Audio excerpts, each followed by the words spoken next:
Qu'il y avait du temps de l'existentiel de l'ordre secret appelé l'œil. On dit que ton adresse pour voler des denrées aux pharaons et les donner aux esclaves. Leur mission, se servir de la magie et de l'illusion pour équilibrer la balance de la justice. Ça y est, on y est. Après 10 ans de voyage, on va enfin poser un robot sur une comète à un demi-milliard de kilomètres de là. Un peu comme dans Armageddon, même s'il s'agissait d'une astéroïde, mais sans les humains et sans la musique d'Aerosmith. Et pas non plus pour sauver l'humanité, mais pour peut-être mieux comprendre la formation de la Terre. Je vous explique. Ce 12 novembre va avoir lieu un authentique exploit technique. Lancé en 2004, la sonde Rosetta a fait 5 milliards de kilomètres. Pourquoi faire 5 milliards de kilomètres pour rejoindre un objet situé à seulement 500 millions de kilomètres de nous, me direz-vous? C'est simple. On ne peut pas envoyer des engins en ligne droite à une telle distance. Rosetta a donc fait 4 fois le tour du Soleil et a frôlé la Terre plusieurs fois afin de profiter de l'assistance gravitationnelle et prendre de la vitesse. On l'a même mise en veille pendant 31 mois pour économiser les batteries avant de la rallumer. On parle aussi d'une sonde qui a réussi à trouver sa cible, un rocher de 4 km dans l'immensité du système solaire. Une sonde qui a réussi à mettre un monumental coup de frein pour se porter à sa hauteur et s'insérer dans son orbite à seulement 30 km de haut. On parle enfin d'une sonde, exploit ultime, qui doit lâcher un petit robot qui s'appelle Philae et qui pèse 100 kg tout mouillé, soit 1 seul gramme là-bas de la fraction atomique. Après 7 heures de chute libre, il doit atterrir et non pas rebondir, pile poil sur un endroit très précis de la comète, déployer ses petits instruments pour former la roche afin de collecter un maximum d'informations.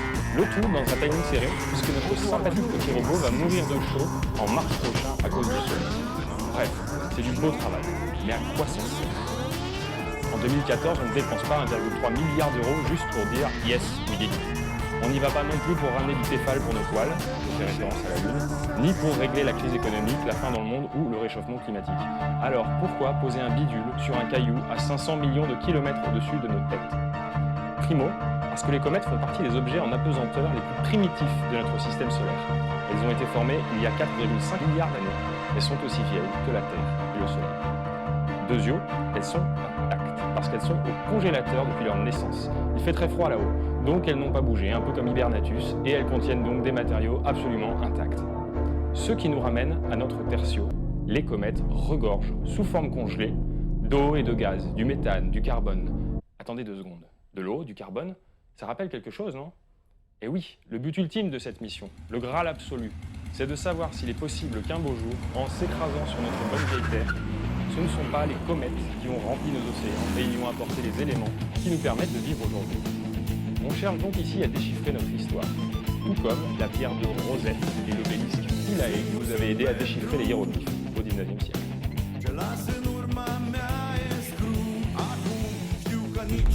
Religion. Think about it. Religion has people. There's an invisible man living in the sky who watches everything you do every minute of every day. And the invisible man is a special list of 10 things he does not want you to do. And if you do any of these 10 things, he has a special place full of fire and smoke and burning and torture and anguish, which will send you to live and suffer and burn and choke and scream and cry forever and ever till the end of time. But he loves you.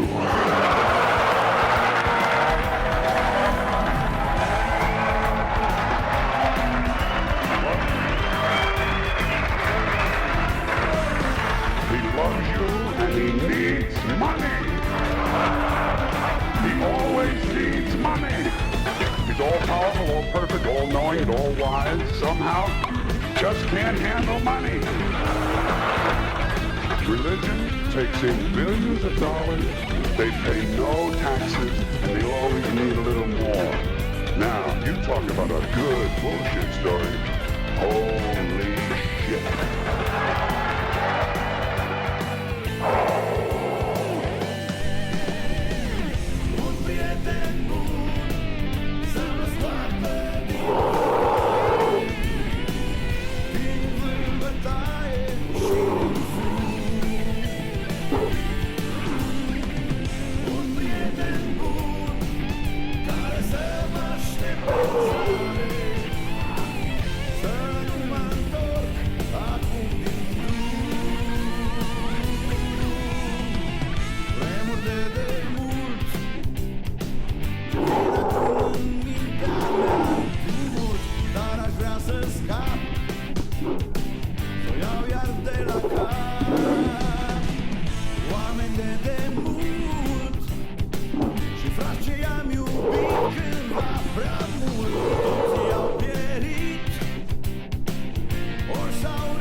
Why the virgin birth on December 25th?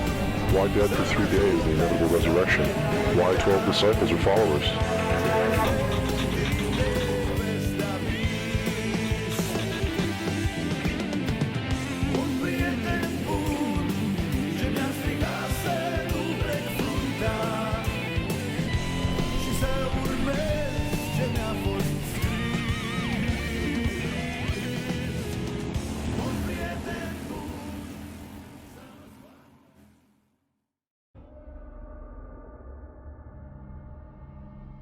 Avant les débuts de la civilisation, une force extraterrestre se serait posée sur la planète Terre. Elle nous a apporté les premiers éléments de tout ce que nous considérons comme essentiel dans notre civilisation. L'écriture et les mathématiques, la roue, la poterie, la fabrication des briques, les gratte-ciel, la royauté, le droit, l'astronomie. Les Sumériens avaient une connaissance étonnante de l'astronomie. Ils avaient identifié toutes les planètes que nous connaissons. Ils nous ont laissé des textes et des descriptions qui montrent qu'ils les avaient correctement répertoriées sur la base de leur emplacement et de leur taille. On a souvent prétendu que Copernic avait été le premier à démontrer que les planètes tournent autour du Soleil et que la Terre était l'une de ces planètes. Cette démonstration remonte à 1543. Mais les Sumériens avaient dit la même chose 5500 ans plus tôt. Il y a plus étonnant encore. D'après eux, Uranus et Neptune étaient deux planètes jumelles de couleur bleu-vert. La science moderne n'a pas été capable d'observer de près ces planètes avant 1986. Et le lancement des sondes Voyager, qui ont démontré que ces deux planètes étaient des jumelles de couleur bleu-vert, ce qui correspondait à la description que les Sumériens en avaient faite quelques milliers d'années plus tôt. Les textes sumériens, à l'exemple de celui-ci, établissent clairement que leurs prodigieuses connaissances leur avaient été transmises par ceux qu'ils appelaient les Anunnakis, ce qui signifiait les êtres descendus du ciel sur la terre. D'anciens textes sumériens décrivent une planète en orbite solaire dont l'axe de rotation est très incliné par rapport à celui des autres planètes. La longueur de son trajet orbital est si grande que chacune de ces rotations complètes dure l'équivalent de 3600 années terrestres. Les Sumériens ont appelé les Nibéros, ce monde inconnu d'où viennent les Anunnakis. Si cette théorie était vérifiée, on pourrait concevoir qu'une planète habitée, que les astronomes désignent sous le nom de planète X, s'est trouvée assez proche de la Terre pour qu'ils puissent se rendre jusqu'à nous avec des véhicules à courte portée. Doit-on comprendre que ces visiteurs utilisaient des vaisseaux spatiaux semblables à ceux que nous connaissons aujourd'hui? D'après mes recherches, l'histoire de l'humanité comporte certaines périodes où les connaissances humaines ont brusquement progressé. Le temps écoulé entre ces périodes correspond à 3600 années. Je suis donc porté à croire que les Anunnakis ont toujours profité des périodes où leur planète se trouvait le plus près de la Terre pour nous aider à évoluer et à progresser. Pourquoi des êtres venus They in turn catalog celestial groups into what we know today as constellations. Est-il possible que la vie n'ait pas commencé sur Terre? The star in the east is Sirius, the brightest star in the night sky, which, on December 24th, in Orion's belt. These three bright stars in Orion's belt are called today what they were called in ancient times, the Three Kings. And the Three Kings and the brightest star, Sirius, all point to the place of the sunrise on December 25th. This is why the Three Kings follow the star in the east.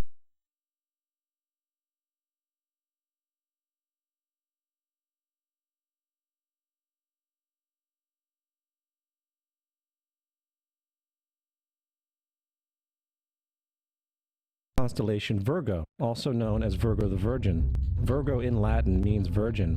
The ancient glyph for Virgo is the altered M. This is why Mary, along with other virgin mothers, such as Adonis's mother Myra or Buddha's mother Maya, begin with an M.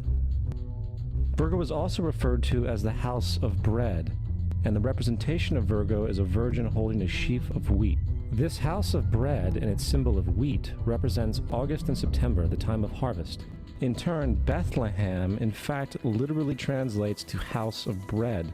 Bethlehem is thus a reference to the constellation Virgo, a place in the sky, not on Earth.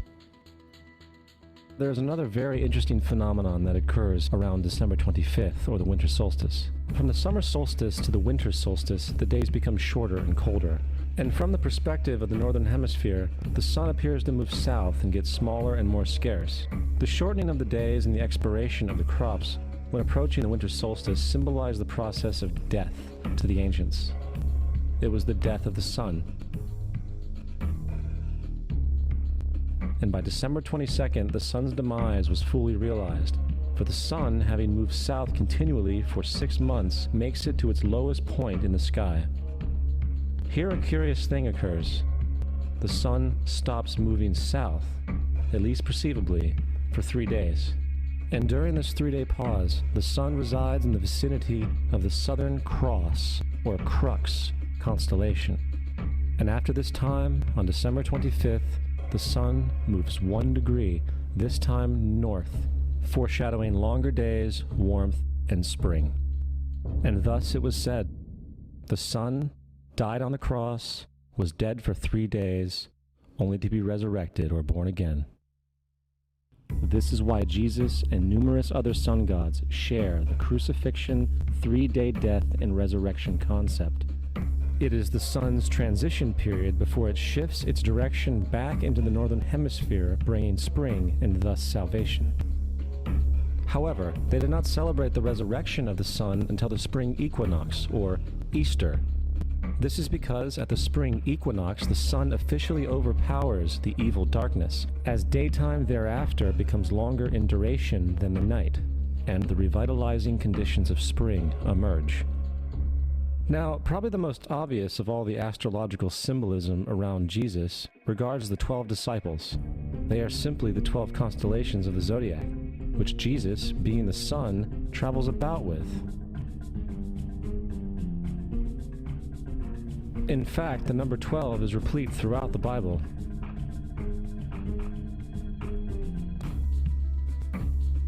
This text has more to do with astrology than anything else. Now, of the many astrological, astronomical metaphors in the Bible, one of the most important has to do with the ages. Throughout the scriptures, there are numerous references to the age. In order to understand this, we need to be familiar with a phenomenon known as the precession of the equinoxes.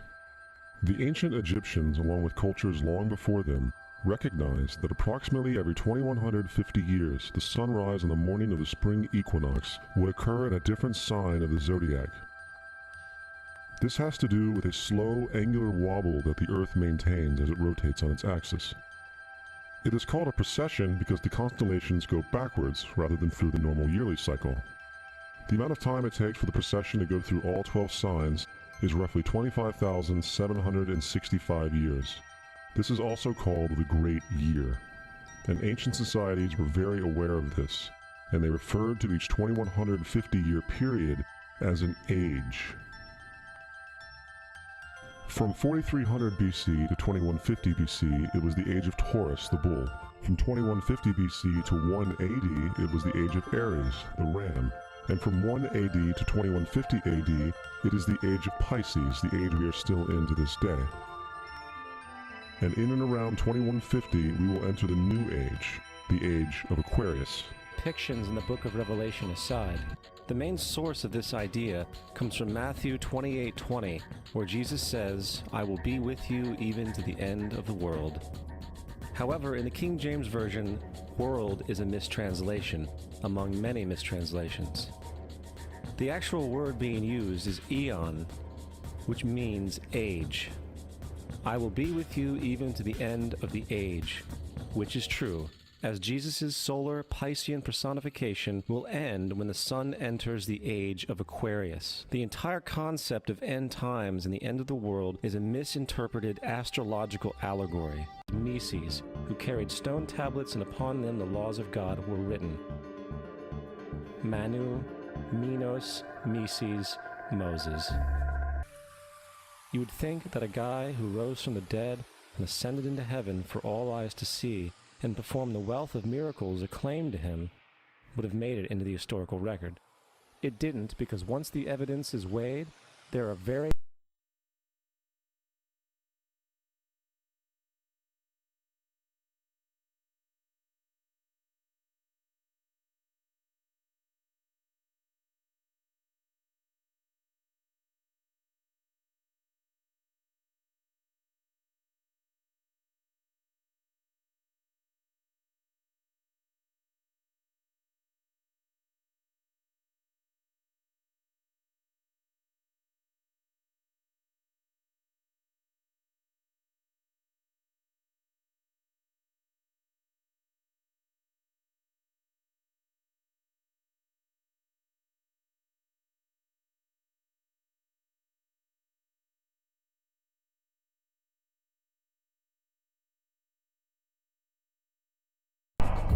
Christianity, along with all other theistic belief systems, is the fraud of the age.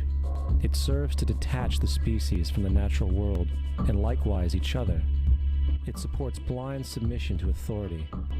It reduces human responsibility to the effect that God controls everything, and in turn awful crimes can be justified in the name of a divine pursuit. And most importantly, it empowers those who know the truth but use the myth to manipulate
Think about it. Religion has actually...